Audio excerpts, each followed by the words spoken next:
आज हम लोग बात करने वाले हैं बीए पार्ट 2 हिस्ट्री ऑनर्स का चैप्टर 6। चैप्टर 6 का भाग 9 तक बहुत अच्छे से पढ़ लेते। आपको पता है कि हम मुगल काल के बारे में पढ़ रहे हैं। किसके बारे में? मुगल काल के बारे में।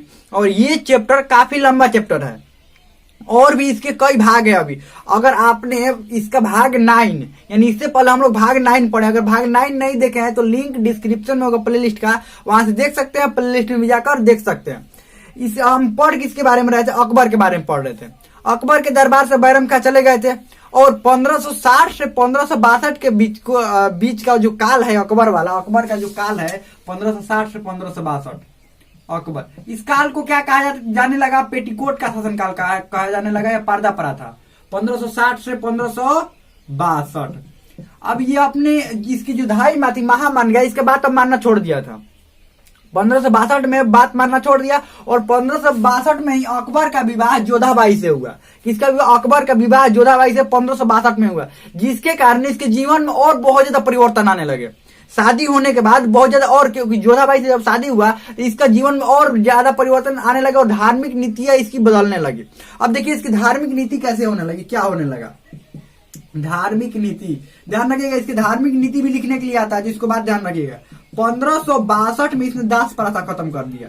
क्या खत्म कर दिया? दास प्रथा। अब दास प्रथा क्या होता था? मान लीजिए किसी को इंसानों को समझ लीजिए बेचा जाता था। इंसानों को क्या किया जाता था? बेचा जाता था और राजाओं द्वारा इंसान खरीद लिए जाते थे। मान लीजिए कोई गरीब है ना, मान लीजिए कोई गरीब है, उसका 4 लड़का है, 4 लड़का है या 5 लड़का है, या कोई गरीब है तो अपने आप को क्या करता था? बेच देता था, या अपने बच्चों को क्या करता था? उस समय बेच देता था। और राजा या कोई भी जो अमीर आदमी होता था उसको खरीद लेता था और एक बार पैसा देने के बाद जीवन भर उससे काम करवाता था, अपने यहाँ जीवन भर काम करवाता था। वही दास प्रथा होता है।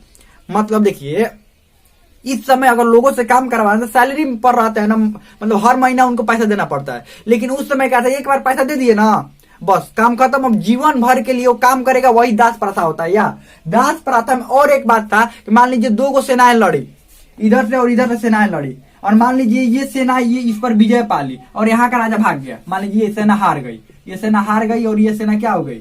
जीत गई। इधर का राजा भाग गया, लेकिन बहुत सारे सैनिक नहीं भाग पाए, जो घायल थे या जो ऐसे भी करके सैनिक नहीं भाग पाए। इन सैनिकों को बंदी बना लिया जाता था और अपने यहाँ दास प्रथा यानी कि अपने यहाँ उनसे काम करवाया जाता था। इनको पकड़ कर लेकर आकर, पकड़ो कितना है, 10,000 सैनिक, 15,000, 20,000, सबको पकड़ कर अपने यहाँ लेकर क्या करवाता था? बहुत मेहनत वाला काम करवाता था। इसको ही नहीं बोल रहे हैं, और भी जो शासक होते थे जो दास प्रथा के विरुद्ध नहीं थे, दास प्रथा के समर्थक थे, उनके बारे में बोल रहे हैं। ऐसे ही करते थे कि सैनिक पूरा पकड़ लेंगे सामने वाला का, और ये बताइए तो फ्री में मिल गया ना। आदमी को अगर रखते हर महीने देते पैसा तो हर महीना पैसा देना पड़ता। लेकिन इनको क्या था? जो हारा हुआ है उसको पकड़ लीजिए और काम करवाइए। जितना मेहनत काम होता है ना, वो सारा मेहनत वाला काम उन्हीं लोगों से करवाता था। लेकिन अकबर ने क्या किया? दास प्रथा समाप्त कर दिया 1562। देखिएगा इसके और चेंज कैसे आएंगे। 1563 में जो तीर्थ कर था, तीर्थ यात्रा पर जो कर लगता था, तीर्थ यात्रा पर जो कर लगाता था उसको समाप्त कर दिया। तीर्थ यात्रा पर कर जो लगाता था उसको समाप्त कर दिया। 1564 में, 1564 में जजिया कर। जजिया कर क्या होता था? जो गैर मुस्लिम होते थे, जो गैर मुस्लिम, उनको देना पड़ता था। जो गैर मुस्लिम लोग होते थे ना, जैसे गैर मुस्लिम में ईसाई, सिख, हिंदू ये सब आ जाते थे, तो ये सभी लोगों को अलग से कर देना पड़ता था, मुस्लिम को नहीं। जो गैर मुस्लिम थे उनको अलग से टैक्स देना पड़ता, उसको जजिया कर। इसने जजिया कर खत्म कर दिया। तीर्थ यात्रा पर कर, दास प्रथा, ये सब खत्म कर। देख रहे हैं कितना ज्यादा धार्मिक परिवर्तन इसमें आ रहा है। शादी के बाद देखिए, शादी के बाद वैसे भी बहुत ज्यादा परिवर्तन आ जाता है। शादी के बाद लोगों को बीच में देखते हैं ना, लोग कैसे बदल जाते हैं, बदल क्या जाते हैं। लोग पहले से ही बदले हुए रहते हैं, लेकिन ऐसा सामने से देखने से लगता है कि लोग बदले हुए नहीं है, कि शादी के बाद बदल गए। ऐसा कोई बात नहीं होता है। लोग पहले से ही बदले हुए रहते हैं। बात ये होता है कि दिखाई नहीं देते हैं कि बदले हुए हैं। तो देखिए शादी के बाद ये कैसे बदल गया। आप देखिए उसके बाद क्या हुआ, इसके मन में ये था, ये पहले से भी धर्म का सम्मान करता था, ऐसा बात नहीं था। पहले से भी सारे धर्मों का ये सम्मान करता था, चाहे हिंदू हो, मुस्लिम हो, सिख, ईसाई, इससे कोई मतलब नहीं था। सभी धर्मों को बराबर मतलब मान्यता देता था। इसके दरबार में ये नहीं था कि ऐसे हमारे राज्य में तो ये धर्म मानिए, ऐसे मानिए, ऐसा कुछ बात नहीं था। इसको ये पता था कि सभी धर्म में सत्य है। सत्य मतलब सभी धर्म में ईश्वर अपने अपने ईश्वर है, उनको अपने अपनी मान्यताएं हैं। किसी भी धर्म को ये नहीं कहता था ये आप मानिए, ये आप मानिए। और इसीलिए इसने क्या किया? इबादत खाना की स्थापना करवाया था। इबादत खाना, इबादत खाना क्या था, ये 1575 ईस्वी में स्थापना हुआ था, ध्यान रखिए। ये सब डेट नोट करते जाइएगा, अपने कॉपी में नोट करते जाइएगा सब डेट। धार्मिक नीति लिख कर देखिए, इसको धार्मिक नीति वाला कैसे बनाएंगे, देखिए ऐसे अच्छा लगेगा बनाने में। धार्मिक नीति लिखकर, धार्मिक नीति ऐसे लिखकर, और उसके बाद पहला दास प्रथा, दास प्रथा। दूसरा धार्मिक कर, धार्मिक या धर्म यात्रा, यानी कि धर्म यात्रा या तीर्थ यात्रा लिख लीजिए, तीर्थ यात्रा, यात्रा कर। उसके बाद चौथा था तीसरा था जजिया कर, जजिया कर। और सबका डेट लिखते जाइए, देखिए ऐसे बना लीजिएगा, बहुत अच्छा लगेगा। चलिए इसको आपको पढ़ने में भी अच्छा रहेगा, रिवीजन करने में भी, जब एग्जाम में लिखेंगे तो उस समय भी अच्छा रहेगा। इबादत खाना की स्थापना करवाया 1575 में, ये फतेहपुर सीकरी, ध्यान रखिएगा, फतेहपुर सीकरी में। अब इसमें क्या होता था, बृहस्पतिवार के दिन, बृहस्पतिवार के दिन, बृहस्पतिवार सभी लोग जानते हैं ना, बृहस्पतिवार को कौन सा दिन कहते हैं, बृहस्पतिवार। बृहस्पतिवार के दिन ये धर्म पर चर्चा होता था, यानी कि धार्मिक चर्चा होता था बृहस्पतिवार के दिन। जो पहले सुन्नी मुसलमान जो थे ना, उन्हीं को सिर्फ एंट्री का मतलब इसमें अलाउ था कि सिर्फ सुन्नी मुसलमान थे, यानी मुसलमान में जो सुन्नी थे, मुसलमान में जो सुन्नी थे उन्हीं को सिर्फ इसमें अलाउ था पहले। लेकिन बाद में ये सबको अलाउ कर दिया। बाद में क्या किया, ये शुरू में था कि जो सुन्नी मुसलमान थे वही बृहस्पतिवार को इस इबादत खाना में आएंगे और अपना धर्म पर चर्चा करेंगे कि हमारा धर्म कैसे अच्छा है, हमारे धर्म में अच्छाइयाँ क्या है, क्या क्या बात है, ये सब मिलकर एक जगह फैसला करते थे। तो ये सिर्फ सुन्नी मुसलमान शुरू में उनको एंट्री था, लेकिन बाद में कुछ दिनों के बाद में इस सबको आमंत्रण देने लगा। कौन, अकबर ने सबको ये आमंत्रण दिया कि सभी जो धर्म के लोग हैं वो आकर यहाँ पर, कहाँ पर, बृहस्पतिवार के दिन फतेहपुर सीकरी में इबादत खाना में, फतेहपुर सीकरी इबादत खाना में आकर अपनी अपनी बात रखे। जो अलग अलग धर्म के मुख्य लोग हैं, ये नहीं कि कोई भी उठकर आकर चला जाए, नहीं। जैसे हिंदू धर्म के मुख्य कौन है, पारसी धर्म के मुख्य जो है, ईसाई धर्म के जो मुख्य लोग हैं, वो आकर यहाँ पर चर्चा करे, किसमें, इबादत खाना में आकर अपने धर्म के बारे में चर्चा करे। अब दिक्कत ये होने लगा, सभी लोग जब एक पास आएंगे तो अपना अपना धर्म के खूबी गिनाएंगे, अपना तो मानेंगे नहीं। सभी लोगों को देखिए, सभी लोग अपना जल्दी गलती नहीं ना मान लेते हैं। अगर मान लीजिए कोई गलती भी बात हो, ऐसे तो कोई भी धर्म में कोई भी गलत बात नहीं होता है, लेकिन सामने वाला के भी तो बात ध्यान से सुनना है ना, सामने वाला की बात मानना है कि उसके धर्म में वो बात है तो सही है, कोई दिक्कत नहीं। इसके धर्म में बात है तो ये सही है, इसके अनुसार सही हो, उसके अनुसार सही है। तो इसमें आपसी विवाद होने लगा। क्या होने लगा, और बहुत ज्यादा आपसी विवाद। अकबर ने ये बुलाया था इसलिए कि सारे धर्म में से जो बढ़िया बात है, अच्छा बात है, वो एक जगह इकट्ठा किया जाए। लेकिन यहाँ पर तो कुछ अलग होने लगा। क्या होने लगा, आपसी विवाद फैल गया, आपसी झगड़ा होने लगा। मतलब सभी धर्मों के लोग जो आते तो उनको अब बीच आपसी मतभेद होने लगे। अब अकबर ने बुलाया था, क्यों बुलाया था अकबर ने ये सोचा था कि ये सभी लोगों को बुलाकर और उनके बीच की जो अच्छाइयां है धर्म में से उनको निकाल कर और एक जगह सबको ये बात बताया जाए कि हाँ, ये धर्म में ये अच्छाई है, ये अच्छाई है। लेकिन यहाँ पर बात कुछ अलग होने लगा। तो इसने स्थापना कराया मजहर। इसने किस चीज का स्थापना कराया, मजहर। मजहर, मजहर इसको घोषणा कहते हैं, मुख्य रूप से ये घोषणा था, घोषणा।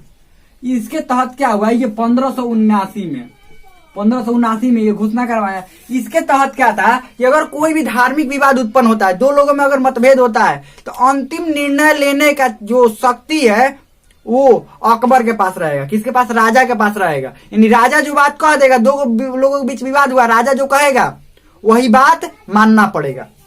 यही था मजहर। अब देखिए राजा, लेकिन उसमें था कि कुरान पर कोई भी व्याख्यान होगा, राजा उसमें हस्तक्षेप नहीं करेगा।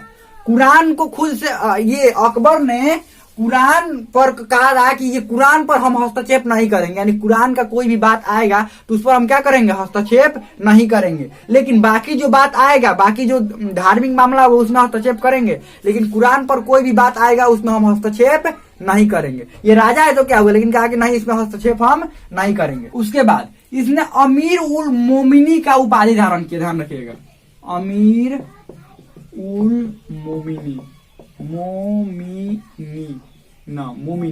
अमीर उल मोमिनीन का उपाधि इसने धारण किया, ध्यान रखिएगा, अमीर उल मोमिनीन, ये उपाधि ध्यान रखिएगा। इसने खुद को, ये मजहर का मतलब यही होता है, तो ये अमीर उल मोमिनी का उपाधि धारण किया और दीन ए इलाही नाम का एक अलग धर्म बना दिया। दीन ए इलाही। ये 1582 में दीन ए इलाही नाम का एक धर्म बनाया। इस धर्म में क्या था कि सारे धर्मों से अच्छे बात, देखिए यहाँ पर अगर इबादत खाना की स्थापना करवाया था, इसका मकसद एक ही था कि सारे धर्म में से जो अच्छी बातें है उसको निकाल लिया जाए। अच्छी बातें निकालने का मतलब ये हुआ कि उससे अच्छी बातें एक जगह इकट्ठा कर ली जाए और इकट्ठा करके एक अलग धर्म बनाया जिसका नाम दिया दीन ए इलाही। अब देखिए इसके पुरोहित जो हुए, हर धर्म में कोई एक प्रमुख होता है ना, हर धर्म में कोई एक प्रमुख होता है जो उस धर्म का मामला के बारे में, उस धर्म के बारे में बताता है। तो इस धर्म के जो पुरोहित हुए उनका नाम था अबू फजल।